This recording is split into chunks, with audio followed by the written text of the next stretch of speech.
I was invited here by Parirenyatwa Hospital management to come and see their plan for converting part of Parirenyatwa Hospital into corona isolation unit.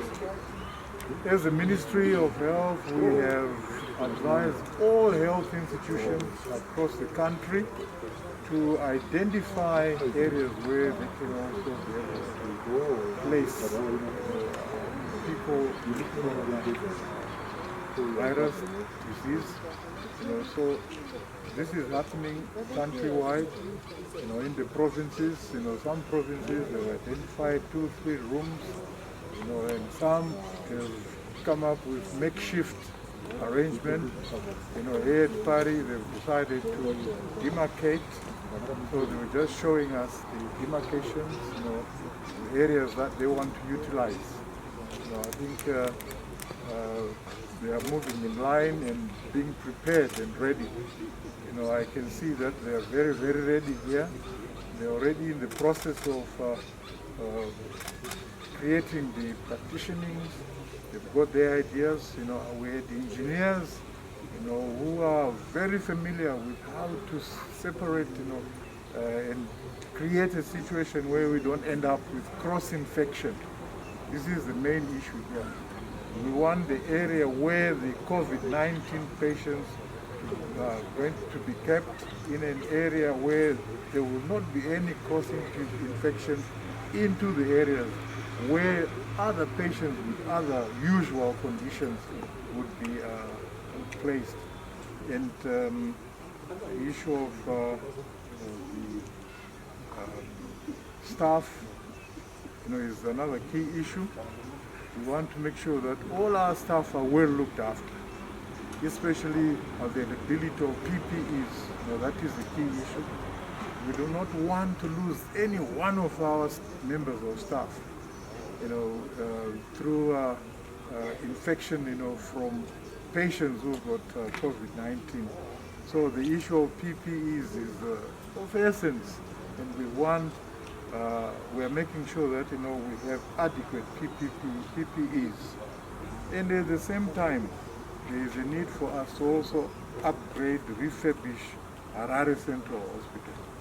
And Harare Central Hospital, just like we have requested all the other hospitals, we'll also have to identify its own isolation unit, or at least a screening unit where they see patients, and if they need admission, they will then be admitted at Pari Hospital. Yes. And in terms of funding, is there a set aside budget for this upgrading?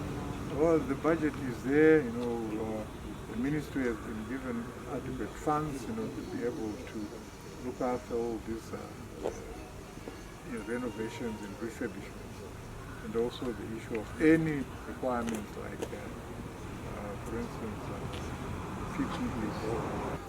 The decentralization of testing, yes, we've already decentralized the PCR testing for the time being to Mpilo, right?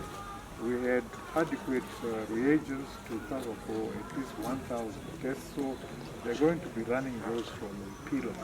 The equipment has been made available through NAST, National University of Science and Technology, there in Bulawayo.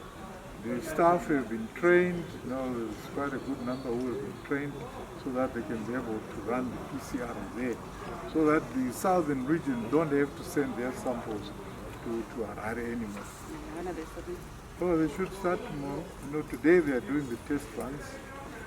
Tomorrow they will be having the actual samples. At the same time, we've also supplied rapid testing kits countrywide. All the provincial hospitals, they now have these rapid testing kits. But the rapid testing kits are merely for screening. They are not for diagnostic purposes. So if someone turns positive on a rapid, the clinician will still have to send the sample away to a center where we do PCR. There is this machine called the Gene Expert. The gene expert, is available at 167 centers in Zimbabwe, down to the clinic level, rural clinic level. So we'll be able to use it. We're just awaiting for the kits, to come. Once those cartridges arrive, we'll be able to use it. I'm very happy with the preparedness. We are moving in the right direction, and everyone is geared towards, making sure that if we start having more cases, we'll end up in a situation where we can be able to admit. The government has released money for all our healthcare workers, so they will be able to also have an insurance. So there's a risk allowance, and then the government is arranging for insurances, life insurances, for all the health workers, which is very useful. So just in case something happens to the healthcare worker, they'll be looked after through the insurance.